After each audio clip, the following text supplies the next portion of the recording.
আপনারা বলেন আমাদের মধ্যে অন্যান্য মাসের মধ্যে যে সমস্ত স্বভাব চরিত্র ছিল, রমজান মাস গেল, আমাদের এই স্বভাব চরিত্র যদি আগের মতোই থাকে, তাহলে বুঝতে হবে রমজান আপনার কোনো কাজ করতে পারে নাই, উপকার করতে পারে নাই। এই জন্য ডিফারেন্সটা ক্লিয়ার হতে হবে। আপনাকে মোত্তাকি বান্দার গুণাবলীগুলো অর্জন করতে হবে। রমজান মাস আপনাকে কি শিক্ষা দিল? রমজান মাস শিক্ষা দিল শ্রম করতে হবে, ধৈর্য ধারণ করতে হবে, ইস্তেকামাত করতে হবে। সময় থাকার পরেও যেরকম আপনি ইফতার করতে পারেন না হুকুম না হওয়ার কারণে, ঠিক অনুরূপভাবে দুনিয়াতে আপনি চলতে গিয়ে সকল কাজ আপনার সামনে আসবে, কিন্তু আপনাকে যে চিন্তা করতে হবে কোন কাজটার হুকুম আল্লাহ রাব্বুল আলামিন আপনাকে দিয়েছে করার, আর কোনটা দেয় না, এই প্রশিক্ষণটা আপনাকে নিতে হবে রোজার মাস থেকে। তাহলে আপনি রোজার মাসেও যে সমস্ত কাজগুলো আপনার জন্য নিষিদ্ধ ছিল, ওই কাজগুলো অন্যান্য 11 মাসে নিষিদ্ধ কিনা বলেন?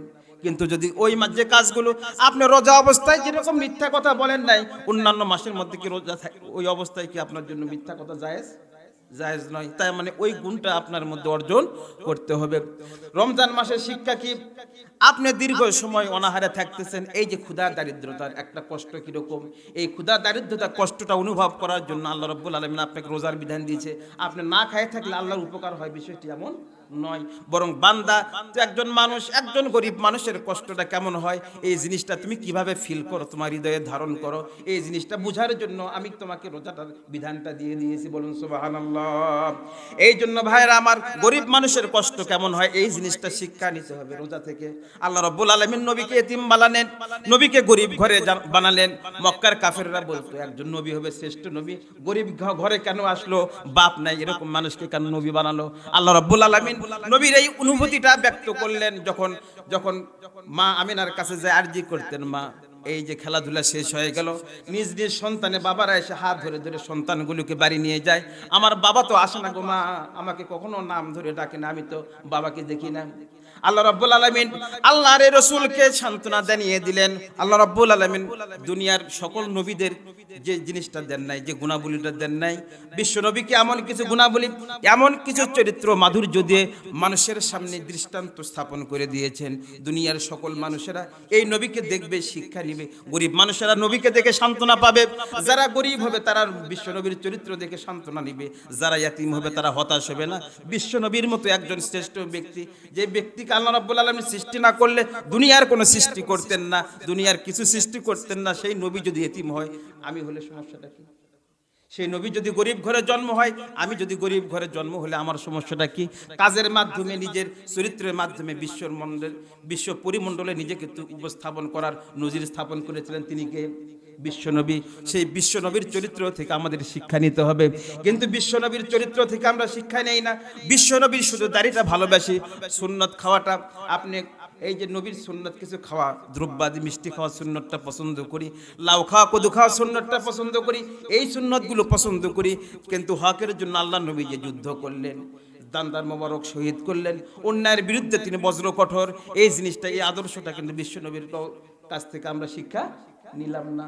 তার মানে প্রকৃত শিক্ষা যদি আমার ভিতরে থাকতো, তাহলে অন্যায় দেখে আমি বজ্র কঠোর হয়ে যেতাম। কথা বলেন ঠিক কিনা? আপনারা সকলে কেমন আছেন? আলহামদুলিল্লাহ। এটাই স্বাভাবিক যে দীর্ঘ পড়াশোনার পরে একজন ছাত্র যেরকম পরীক্ষা দিয়ে একটা দিন বা একটা মাস বিরতির পর একটা রেজাল্ট ঘোষণা হয়, ওই সময় একজন ছাত্রের যেরকম উদ্গ্রীব চিন্তা থাকে যে আমার রেজাল্টটা কেমন হয়, ঠিক আজকে একটা মাস সিয়াম সাধনা করে আল্লাহ পাকের নৌকট্য অর্জন করার মতো সৌভাগ্য আমার হয়েছে কি হয় নাই, এই জিনিসটা আজকে এই ঈদের দিনে ঘোষণা হবে। বলুন আলহামদুলিল্লাহ। আল্লাহ রাব্বুল আলামিন আমাদেরকে সকলকে যেন পাস মার্ক দেন, সেই কায় মনোবাক্য কামনা করে আজকের আলোচনা শুরু করছি। আমরা এখানে অনেকে উপস্থিত হয়েছি, দেখতে প্রায় একই পোশাকে, একই ঢঙে, একই রঙে আমরা এসেছি। কথা বলেন ঠিক কিনা? একটা ছাত্র যখন স্কুলে যায়, রেজাল্ট বোর্ডে যখন রেজাল্ট দেখে, সকলের ড্রেস আপ একই থাকে, কিন্তু অনেকে রেজাল্ট ভালো হলে মুখটা আনন্দিত হয়ে যায়, আবার কারো রেজাল্ট খারাপ হলে মুখটা মলিন হয়ে যায়। কথা বলেন ঠিক কিনা? তো আমাদের এখানে চেহারা সুরতে অনেক একমত হলেও সবার মাথায় টুপি আছে, মুখে দাড়ি আছে, ইমানের দাবি করতেছি, কিন্তু আল্লাহর কাছে আমরা কে মনোনীত হয়েছি আর কে হইনি এটা বলা মুশকিল। কারণ চেহারাটা দিয়েই মানুষকে সবকিছু জাজ করা যায় না, পোশাকটা দিয়েই সবকিছু জাজ করা যায় না। কারণ হলো কবি বলেন গর্ব সুরত আদমি ইনসাবুদে, গর্ব সুরত আদমি ইনসাবুদে, গাঁও খেরদ আদমি বেহতর শুদে, गाँव खेरद आदमी बेहतर शुदे, गर्ब कुव्वत आदमी इंसाबुदे, गाँव खेरद आदमी बेहतर शुदे, गर्ब सूरत अंसाने साबुदे, अहमद जहल हम अहमदे, आओ अहमद जहलो हम हामुदे। চেহারা সুরতে এক হলেও আবু জেহেলের চেহারা বিশ্ব নবীর চেহারা দেখতে প্রায় একই ছিল। দূর থেকে দেখলে মনে হতো, বিশ্ব নবীর দিকে তাকালে মনে হতো যেন আবু জেহেলের চেহারার সাথে মিল দেখা যাচ্ছে। আবার আবু জেহেলের দিকে যদি আপনি তাকাতেন, আবু জেহেলকে যদি আপনি খেয়াল করতেন, মনে হতো বিশ্ব নবীর সাথে চেহারার মিল খুঁজে পাওয়া যায়। কিন্তু আপনারা বলেন এই দুইটা মানুষ কি আল্লাহর কাছে সমান ছিল? সমান ছিল না। কারণ এই আবু জেহেল এই পৃথিবী থেকে আল্লাহর এই বাণীকে হুকুমকে নির্বাপিত করার জন্য সারাটা জীবন চেষ্টা করলো। এই আবু জেহেল সহ তার যারা অনুসারী হবে তারা কিয়ামতের দিন জাহান্নামে যাবে। আর বিশ্ব নবীর যারা অনুসারী হবে তাকে আল্লাহ রাব্বুল আলামিন তার সাথে জান্নাতে দিবেন। এমনকি বিশ্ব নবীর দিকে যদি কেউ নেক নজরে তাকায়, আল্লাহ রাব্বুল আলামিন তাকে ক্ষমা করে দেন। বলুন সুবহানাল্লাহ। এই জন্য চেহারা সুরত বড় কথা নয়, পোশাকটা বড় কথা নয়, মানুষের ইখলাস এবং আমলটাই বড় কথা। এই দুইটা জিনিস যদি আমাদের পরিশুদ্ধ হয় তাহলে আল্লাহ রাব্বুল আলামিন আমাদেরকে নাজাত দিবেন। না হলে আমাদের জন্ম যদি মুসলমানের ঘরে হয় আমাদের নিস্তার হবে না, আমাদের জাহান্নামে যেতে হবে। কিন্তু যদি আপনি ইমানদার হয়ে যান, আপনার মনের মধ্যে ইমানটা যদি বিশুদ্ধ হয়ে যায়, আমলে যদি সলেহ করতে পারেন, আপনার জন্ম যত্র তত্র হোক, যেখানে হোক না কেন, কাফিরের ঘরে যদি আপনার জন্ম হয়, কালেমাটা নিয়ে যদি কবরে যেতে পারেন, আপনার ঠিকানা হবে জান্নাত। বলুন সুবহানাল্লাহ। কওমে লূত আহলিয়ারা কাফেরা, কওমে লূত আহলিয়ারা কাফেরা, ফিরাউনে আহলিয়ারা তাহেরা। লূত নবী আলাইহিস সালাতু ওয়াস সালাম আল্লাহর একজন জলিল কদর পয়গম্বর ছিল, কিন্তু এই লূত নবীর স্ত্রী কিন্তু নবীকে সমর্থন করে নাই, কাফেরদেরকে সমর্থন করেছিল। কথা বলেন ঠিক কিনা? এই জন্য সমর্থনটা যেহেতু কাফেরের পক্ষে ছিল, নবীর স্ত্রী হওয়ার পরেও এই ব্যক্তি কিন্তু, এই লূত নবীর স্ত্রী হওয়ার পরেও কিন্তু সে জাহান্নামী। আবার ফিরাউনের ঘরে একজন কাট্টা কাফের ফিরাউন, যার উপরে কোনো খোদাদ্রোহী ছিল না, এই খোদাদ্রোহীর ঘরের মধ্যে আসিয়া নামে একজন দৌলত ছিল, যার ভিতরে ঈমান থাকার কারণে এই আসিয়া কিয়ামতের দিন জান্নাতি নারীদের সর্দার হয়ে যাবে। বলুন সুবহানাল্লাহ। ভাইরা আমার, এই জন্য আল্লাহ রাব্বুল আলামিন মানুষদেরকে এই রমজান মাসটা দিলেন। আপনারা জানেন এই রমজান মাসে নাজিল হয়েছে কি বলেন? কোরআন। শাহরু রমাদান আল্লাযী উনজিলা ফীহিল কোরআন। আল্লাহ রাব্বুল আলামিন বলেন, বান্দা আমি এই মাসে তোমাদের উপরে নাজিল করেছি। এইটা হচ্ছে সর্বশেষ কথা, কিন্তু আরো কথা আছে। শুধুমাত্র এই রমজান মাসে কোরআন নাজিল হয়েছে এমনটি কিন্তু নয়। আপনারা জানেন হযরত ঈসা আলাইহিস সালামের উপর একটা কিতাব নাজিল হয়েছিল, নাম কি? ইনজিল। এই ইনজিলটা যে মাসে নাজিল হয়েছিল সেই মাসটাও রমজান মাস। দাউদ আলাইহিস সালামের উপরে কিতাব নাজিল হয়েছিল, তার নাম কি? জবুর। এই জবুর কিতাবটা যেদিন নাজিল হয়েছিল সেই তারিখটা ছিল রমজানের তারিখ, অর্থাৎ রমজান মাসে। আবার জলিল কদর পয়গম্বর হযরত মূসা আলাইহিস সালামের উপরে নাজিল হয়েছিল তৌরাত কিতাব। এই তৌরাত কিতাবটা যে মাসে নাজিল হয়েছিল সেই মাসটাও রমজান। কিন্তু আপনারা বলেন অন্যান্য চারটা, এমনকি হযরতে ইব্রাহিম আলাইহিস সালাম, আমাদের জাতির মুসলিম মিল্লাতের পিতা নাম কি? ইব্রাহিম আলাইহিস সালাম। এই ইব্রাহিম আলাইহিস সালামের উপরে 10খানা সহিফা নাজিল হয়। এই 10খানা সহিফা নাজিল যেদিন হয়েছিল সেই তারিখটাও ছিল রমজানের। কিন্তু অন্যান্য নবীর আলোচনাগুলো আল্লাহ রাব্বুল আলামিন কেন এখানে সংযোজন করলেন না, শুধুমাত্র কোরআনের কথাই কেন সংযোজন করলেন? একটা প্রশ্ন কিনা বলেন? প্রশ্ন হলো এই কারণে, অন্যান্য নবীদের তাদের কিতাবগুলো এই মাসে নাজিল হয়েছিল ঠিকই, কিন্তু ওই কিতাবগুলোর কারণে এই মাসের মর্যাদা আল্লাহ রাব্বুল আলামিন বাড়ান নাই। কিন্তু আল্লাহ রাব্বুল আলামিন বিশ্ব নবীর উপরে যখন এই কিতাবটা নাজিল করলেন, আল্লাহ রাব্বুল আলামিন এই কিতাব নাজিল করার সাথে সাথে আল্লাহ রাব্বুল আলামিন বিশ্ব নবীর যেরকম শান মর্যাদা, ঠিক অনুরূপভাবে এই কিতাবটা এই মাসে নাজিল হওয়ার কারণে সকল মাস থেকে আল্লাহ রাব্বুল আলামিন এই মাসটাকে মর্যাদাবান বানায় দিলেন। বলুন সুবহানাল্লাহ। এই জন্য ভাইরা আমার, এই একটা মাস হলো প্রশিক্ষণের মাস। কেন দিলেন আল্লাহ রাব্বুল আলামিন? সেই কথাটা আল্লাহ রাব্বুল আলামিন সূরাতুল বাকারা 183 নম্বর আয়াতে আল্লাহ রাব্বুল আলামিন ব্যাখ্যা করে বলতেছেন, ইয়া আইয়ুহাল্লাযীনা আমানু কুতিবা আলাইকুমুস সিয়ামু কামা কুতিবা আলাল্লাযীনা মিন ক্বাবলিকুম লাআল্লাকুম তাত্তাকুন। দুনিয়ার মানুষেরা, রমজান মাসে আমি কোরআন নাজিল করলাম এই জন্য যাতে করে মোত্তাকি অর্জন করতে পারে, অর্থাৎ তাকওয়া অর্জন করতে পারে। মোত্তাকি মানুষের যে গুণাবলী হওয়া দরকার, এই মানুষগুলির মধ্যে যেন সেই গুণটা ঢুকে যায়। তার মানে এই মাসে কিছু কার্যক্রম, কিছু প্রশিক্ষণ দেওয়া হয়, এই কাজগুলোর মাধ্যমে এই মানুষটা একজন মুহাক্কিক ব্যক্তি হয়ে যায়, একজন তাকওয়াবান হয়ে যায়, একটা সম্পূর্ণ আলাদা ভিন্ন ধরনের একটা চরিত্র গঠন হয়। কিন্তু আপনারা বলেন, আমাদের মধ্যে অন্যান্য মাসের মধ্যে যে সমস্ত স্বভাব চরিত্র ছিল, রমজান মাস গেল, আমাদের এই স্বভাব চরিত্র যদি আগের মতোই থাকে, তাহলে বুঝতে হবে রমজান আপনার কোনো কাজ করতে পারে নাই, উপকার করতে পারে নাই। এই জন্য ডিফারেন্সটা ক্লিয়ার হতে হবে। আপনাকে মুত্তাকি বান্দার গুণাবলীগুলো অর্জন করতে হবে। রমজান মাস আপনাকে কি শিক্ষা দিল? রমজান মাস শিক্ষা দিল শ্রম করতে হবে, ধৈর্য ধারণ করতে হবে, ইস্তেকামাত করতে হবে। সময় থাকার পরেও যেরকম আপনি ইফতার করতে পারেন না হুকুম না হওয়ার কারণে, ঠিক অনুরূপভাবে দুনিয়াতে আপনি চলতে গিয়ে সকল কাজ আপনার সামনে আসবে, কিন্তু আপনাকে যে চিন্তা করতে হবে কোন কাজটার হুকুম আল্লাহ রাব্বুল আলামিন আপনাকে দিয়েছে করার, আর কোনটা দেয় না। এই প্রশিক্ষণটা আপনাকে নিতে হবে রোজার মাস থেকে। তাহলে আপনি রোজার মাসেও যে সমস্ত কাজগুলো আপনার জন্য নিষিদ্ধ ছিল, ওই কাজগুলো অন্যান্য 11 মাসে নিষিদ্ধ কিনা বলেন? কিন্তু যদি ওই মাস যে কাজগুলো আপনি রোজা অবস্থায় যেরকম মিথ্যা কথা বলেন নাই, অন্যান্য মাসের মধ্যে কি রোজা ওই অবস্থায় কি আপনার জন্য মিথ্যা কথা জায়েজ নয়? তাই মানে ওই গুণটা আপনার মধ্যে অর্জন করতে হবে। রমজান মাসের শিক্ষা কি? আপনি দীর্ঘ সময় অনাহারে থাকতেছেন, এই যে ক্ষুধা দারিদ্রতার একটা কষ্ট কিরকম, এই ক্ষুধা দারিদ্রতার কষ্টটা অনুভব করার জন্য আল্লাহ রাব্বুল আলামিন আপনাকে রোজার বিধান দিয়েছে। আপনি না খায় থাকলে আল্লাহর উপকার হয়, বিষয়টি এমন নয়। বরং বান্দা, একজন মানুষ, একজন গরিব মানুষের কষ্টটা কেমন হয়, এই জিনিসটা তুমি কিভাবে ফিল করো, তোমার হৃদয়ে ধারণ করো, এই জিনিসটা বোঝার জন্য আমি তোমাকে রোজাটার বিধানটা দিয়ে দিয়েছি। বলুন সুবহানাল্লাহ। এই জন্য ভাইরা আমার, গরিব মানুষের কষ্ট কেমন হয় এই জিনিসটা শিক্ষা নিতে হবে রোজা থেকে।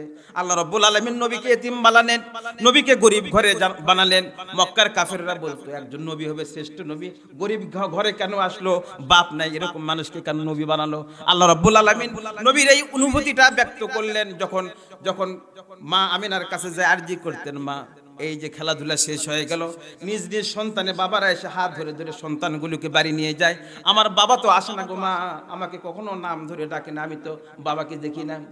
আল্লাহ রাব্বুল আলামিন আল্লাহর রাসূলকে সান্ত্বনা জানিয়ে দিলেন। আল্লাহ রাব্বুল আলামিন দুনিয়ার সকল নবীদের যে জিনিসটা দেন নাই, যে গুণাবলীটা দেন নাই, বিশ্ব নবীকে এমন কিছু গুণাবলী, এমন কিছু চরিত্র মাধুর্য দিয়ে মানুষের সামনে দৃষ্টান্ত স্থাপন করে দিয়েছেন। দুনিয়ার সকল মানুষেরা এই নবীকে দেখবে, শিক্ষা নিবে। গরিব মানুষেরা নবীকে দেখে সান্ত্বনা পাবে, যারা গরিব হবে তারা বিশ্ব নবীর চরিত্র দেখে সান্ত্বনা নিবে, যারা ইয়াতীম হবে তারা হতাশ হবে না। বিশ্ব নবীর মতো একজন শ্রেষ্ঠ ব্যক্তি, যে ব্যক্তিকে আল্লাহ রাব্বুল আলামিন সৃষ্টি না করলে দুনিয়ার কোনো সৃষ্টি করতেন না, দুনিয়ার কিছু সৃষ্টি করতেন না, সেই নবী যদি এতিম হয়, আমি হলে সমস্যাটা কি? সেই নবী যদি গরিব ঘরে জন্ম হয়, আমি যদি গরিব ঘরে জন্ম হলে আমার সমস্যাটা কি? কাজের মাধ্যমে, নিজের চরিত্রের মাধ্যমে বিশ্ব পরিমণ্ডলে নিজেকে উপস্থাপন করার নজির স্থাপন করেছিলেন তিনি কে? বিশ্বনবী। সেই বিশ্বনবীর চরিত্র থেকে আমাদের শিক্ষা নিতে হবে।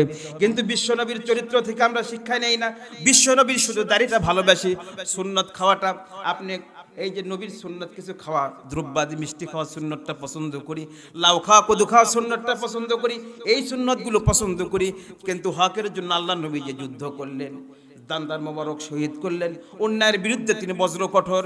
এই জিনিসটা, এই আদর্শটা কিন্তু বিশ্বনবীর কাছ থেকে আমরা শিক্ষা নিলাম না। তার মানে প্রকৃত শিক্ষা যদি আমার ভিতরে থাকতো, তাহলে অন্যায় দেখে আমি বজ্র কঠোর হয়ে যেতাম। কথা বলেন ঠিক কিনা?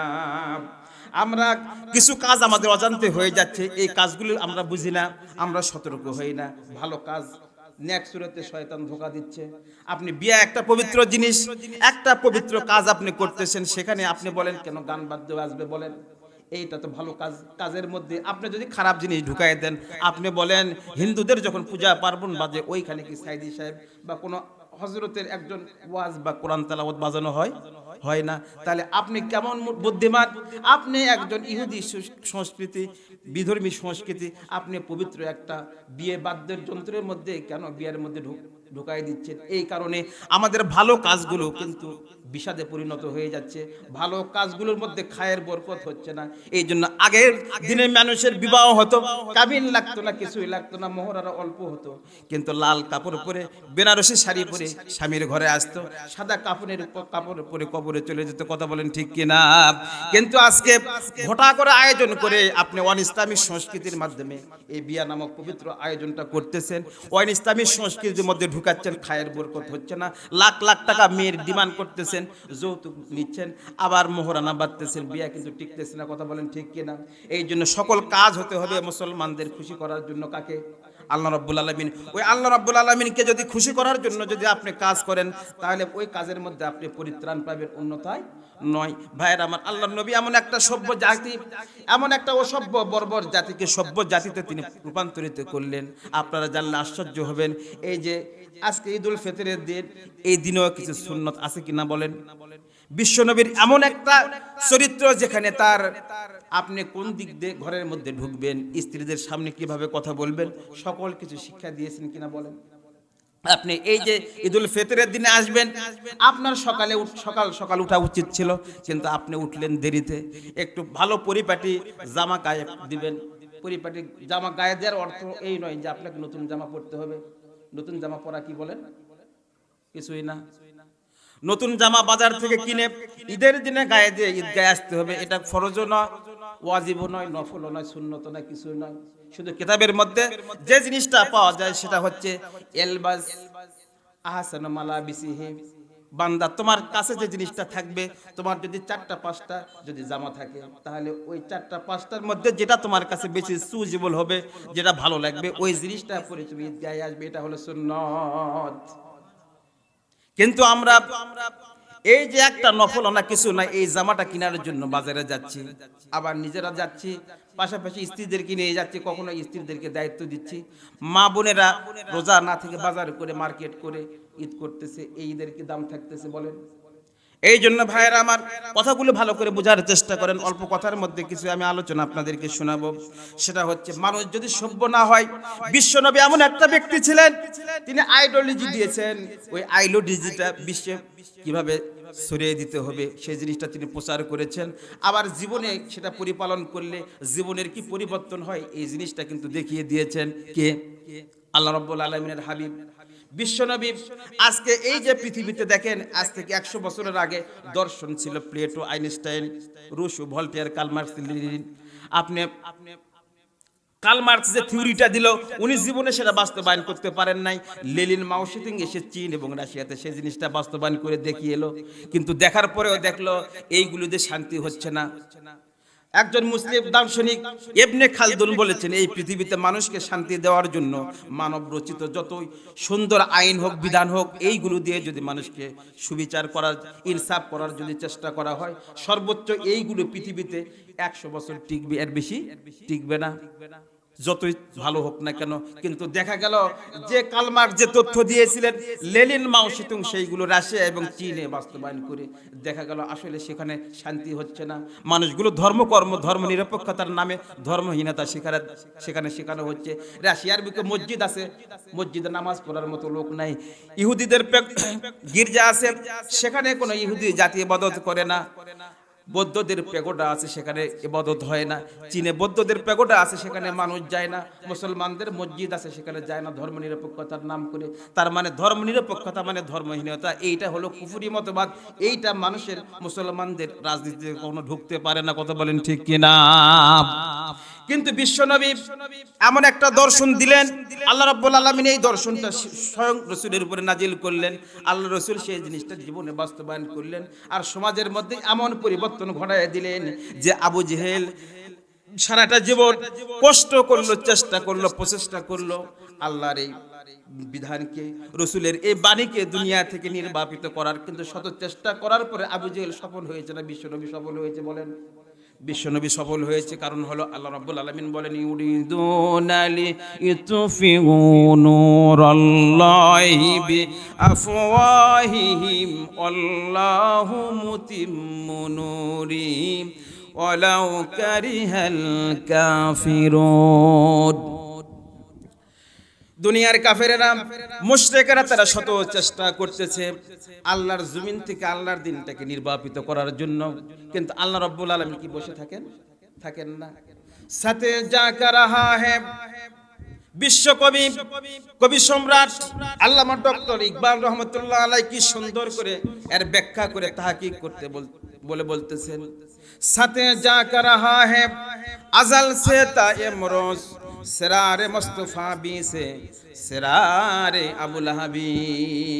আবু জেহেল, আবু লাহাবের গোষ্ঠীরা চিরটা দিন চেষ্টা করেছে মুহাম্মদুর রাসূলুল্লাহর এই আলোকে, কোরআনের এই অগ্নিশিখাকে নির্বাপিত করে দিবে। আর আল্লাহ রাব্বুল আলামিন বলতেছেন আমি বিশ্বময় আমার এই কোরআনকে, কোরআনের আলোকে দীপ্তিময় করে দিবে। এতে কাফেরদের অন্তরে যত জ্বালা হোক, যন্ত্রণা হোক, আমি আল্লাহ সেটাই করব। বলি সুবহানাল্লাহ। এই জন্য ভাইরা আমার, কোরআনের বিপক্ষে গেলে কিন্তু ক্ষতি কোরআনের হবে না, আপনার হবে। হবে কিনা বলেন? এই জন্য যে সমস্ত প্রতিষ্ঠান ইসলামের মার্কাজ, মসজিদ একটা আল্লাহর মার্কাজ, ইসলামের মার্কাজ, মাদ্রাসা একটা মার্কাজ, নবীর মার্কাজ।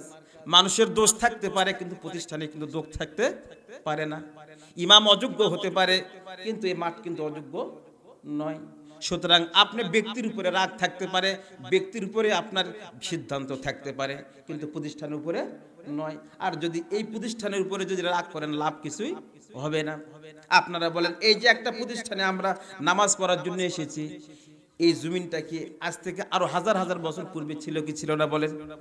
এই গ্রামগুলা, এই আশেপাশে সময়, এই গ্রামগুলার এইগুলোর জন্ম কি 500 বছরের নিচে হবে? বলেন বাবাজিরা। 500 বছরের বেশি এই গ্রামগুলার উৎপত্তি। এই 500 বছরে আপনি ধরেন যে 20-30টা প্রজন্ম কিন্তু চলে গেছে কিনা বলেন।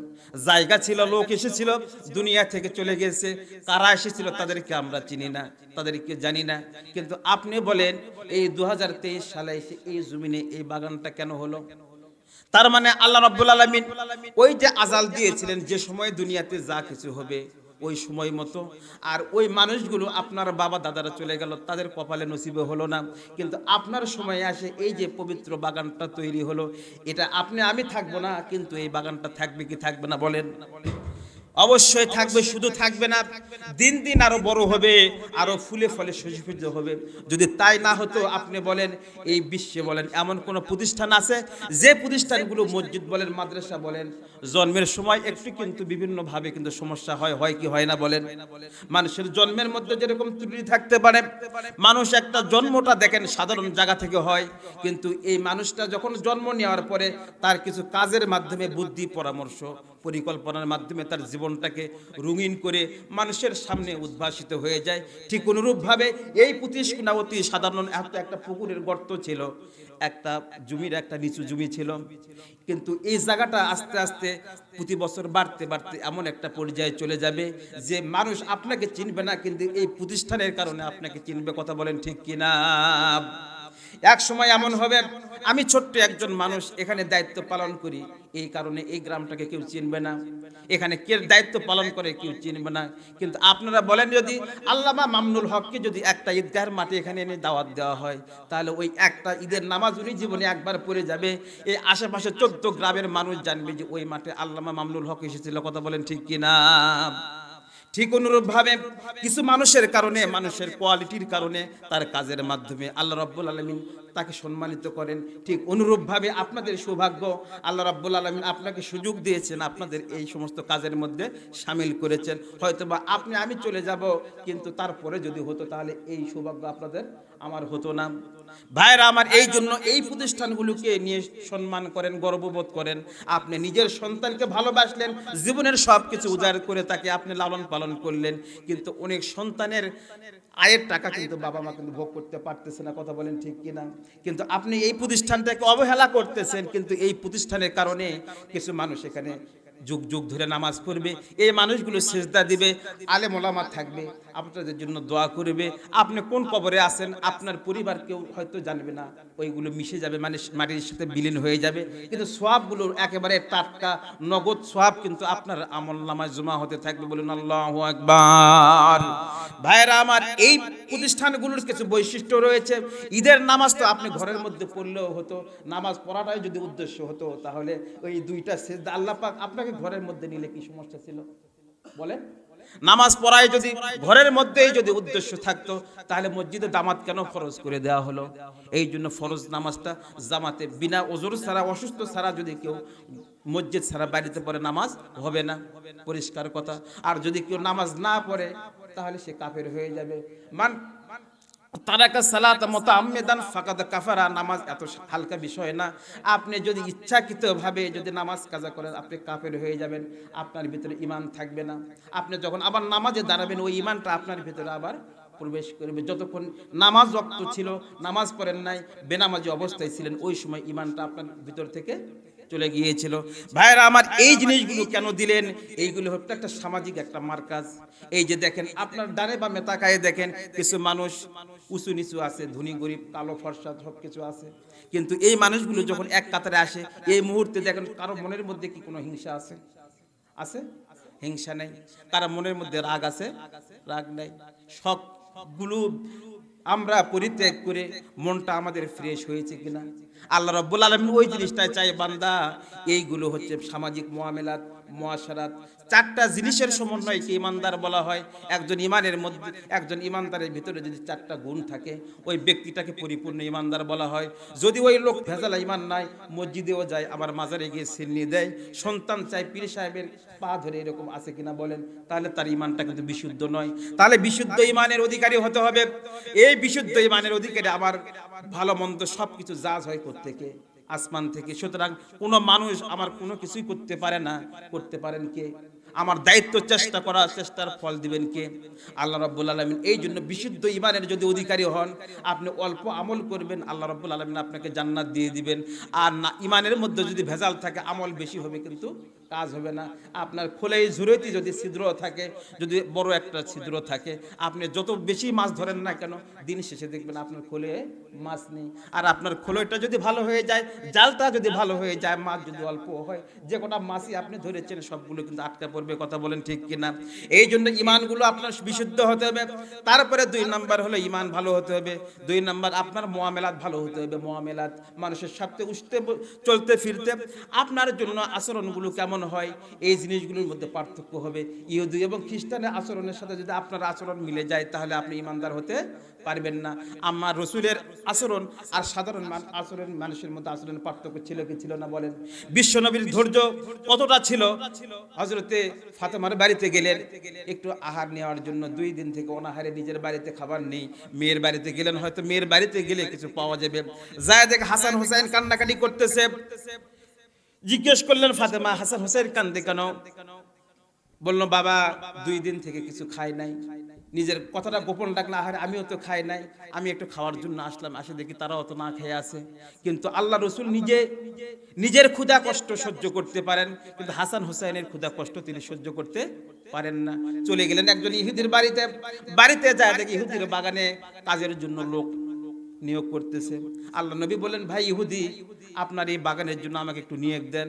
ইহুদি বলল, ঠিক আছে, এই যে কূপ আছে, এই কূপ থেকে আপনি পানি তুলে তুলে আমার খেজুর বাগানে দিয়ে দেন। আল্লাহ রসুল কিছু মাইনা পাওয়ার জন্য, কিছু মজুরি পাওয়ার জন্য, যে মজুরিটা নিয়ে তিনি খাদ্য কিনে ওই ইমাম হাসান হোসেনকে খাওয়াবেন, চিন্তা করে দেখেন, কোথায় ইসলাম, কোথায় আমরা, কোথায় আমাদের চিন্তা, কোথায় রসুলের চিন্তা ছিল। ভাইরা আমার, এইভাবে করে আল্লাহর নবী, বিশ্ব নবী, যিনি ইচ্ছা করলে যদি বলতেন এই উহুদ পাহাড়টাকে সোনায় পরিণত করে দাও, সেটাই হয়ে যেত। যদি বলতেন এই তাইফের পাহাড়গুলোকে সোনায় রূপান্তরিত করে দাও, সেটাই হয়ে যেত। কিন্তু দুনিয়ার শান শওকতের প্রতি নবীদের কোনো আকৃষ্ট ছিল না। কালো এই জিনিসগুলো ক্ষণস্থায়ী, এইগুলো নশ্বর হয়ে যাবে, কিন্তু মানুষের আদর্শ, মানুষের কর্ম কিন্তু নষ্ট হয় না। এই জিনিসগুলো নবীরা শিক্ষা দিয়েছেন। ইহুদির কাজে লাগে গেলেন, বিশ্বনবী কষ্ট করে, ক্ষুধার্ত, নিজেও ক্ষুধার্ত, কষ্ট করে করে বালতি দিয়ে পানি উঠাচ্ছেন, রশি বেয়ে বেয়ে পানি উঠাচ্ছেন। উঠাতে উঠাতে এক সময় রশিটা পুরাতন ছিল, পানি পেয়ে পেয়ে রশিটা নরম হয়ে গিয়েছিল।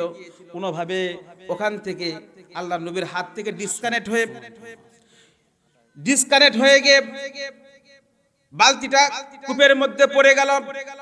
এই দৃশ্যটা যখন ইহুদি দেখলো, সাথে সাথে ইহুদি এসে আল্লাহর নবীর এই চপল মোবাকে আঘাত করেছে। বলুন নাউজুবিল্লাহ। আল্লাহর নবীর, যে বিশ্ব নবীর দিকে তাকালে বান্দার গুনাহ মাফ হয়ে যায়, যে নবীর উপরে মহব্বত দিয়ে তাকালে জান্নাত ওয়াজিব হয়ে যায়, একজন ইহুদি কিনা সেই বেটা বিনা কারণে জিনিসটা যাচাই না করে বিশ্ব নবীকে থাপ্পড় মেরেছে। আল্লাহর নবী কিরকম নম্র ভদ্র, সাথে সাথে ইহুদির হাতটা চেপে ধরলেন। আল্লাহ রসুলের গায়ে এমন শক্তি ছিল, ইচ্ছা করলে ওরকম ইহুদি বেটাকে 3 রগা দিয়ে ফেলাই দিতে পারতো না বলেন। কিন্তু আল্লাহ রসুল হাতটা চেপে ধরে বললেন, ভাই মনে কিছু লিবেন না, হয়তো ব্যথা পেয়েছেন। আমি কয়েকদিন থেকে না খেয়েছিলাম, আমার শরীরটা ছিল শুকনা শুকনা, হাড়গুলো বেরিয়েছে, আপনি আঘাত করেছেন নরম হাত দিয়ে, আমার শরীরে আঘাত করে আপনার বোধহয় হাতে ব্যথা পেয়েছেন, আমাকে ক্ষমা করে দেন। ইহুদি আশ্চর্য হয়ে গেল, এ বলে কি বলে এটা, আমি কি শুনলাম? এইটা যদি হয় মানুষের চরিত্র, খবরদার খবরদার, এটা কোনো সাধারণ মানুষের চরিত্র হতে পারে না, এইটা কোনো সাধারণ মানুষের চরিত্র নয়। এটা যিনি হবেন, এটা অবশ্যই তিনি হবেন আসমানি নবী। বলুন সুবহানাল্লাহ। ভাইরা আমার, এইটা হচ্ছে নবীদের চরিত্র। তাহলে একমাত্র একটা বলে ইমানের কথা, একটা মুআমেলাত, আরেকটা হলো মুআশারাত। লেনদেনটা ভালো হতে হবে, লেনদেনটা ভালো হতে হবে। দেখেন, আমরা নামাজও পড়ি, সবই করি, রোজাও থাকি, আবার মানুষের কাছে বাকি নিয়ে দোকানদারকে ঘুরায়, আছে কিনা বলেন? বাকি নিয়ে কর্জ করি, ধার করি, আবার ঘুরাতে ঘুরাতে ধারকারীকে, যিনি ধার দিয়েছেন, ধারদাতাকে আমরা কষ্ট দিই, আছে কিনা বলেন? তাহলে এটা কিন্তু ইমানদারের পরিচয় নয়। কয়টা হলো? 3টা। একটা হলো ইমানিয়াত, ইবাদিয়াতটা শুদ্ধ হতে হবে। আরেকটা হলো মুআমেলাত, মুআশারাত। আরেকটা জিনিস হতে হবে আখলাক, পার্সোনালিটি, নিজের ক্যারেক্টার লুজ হলে হবে না। রাজনীতিবিদেরা দেখেন, কথা বলে একটা, করে আরেকটা। ভোট নেওয়ার জন্য এখানে আসে, আপনাকে অনেক কথা শোনাবে, কিন্তু দিন শেষে দেখবেন কিছুই না। এইগুলো হচ্ছে লুজ ক্যারেক্টারের নিদর্শন। কিন্তু বিশ্বনবী জীবনে কোনো ওয়াদা করেছিলেন, সে ওয়াদা পালন করেন না, এমন কিছু আছে? নাই। এই জন্য আপনি যখন ওয়াদা দিবেন, এজ এ লিডার হিসাবে, এজ এ পলিটিক্যাল ম্যান হিসাবে, যদি আপনি কাউকে কোনো প্রতিশ্রুতি দেন, সেইটা আপনার পালন করা আপনার দায়িত্ব। এইটা হচ্ছে গুণাবলী কার বলেন? ইমানদারের।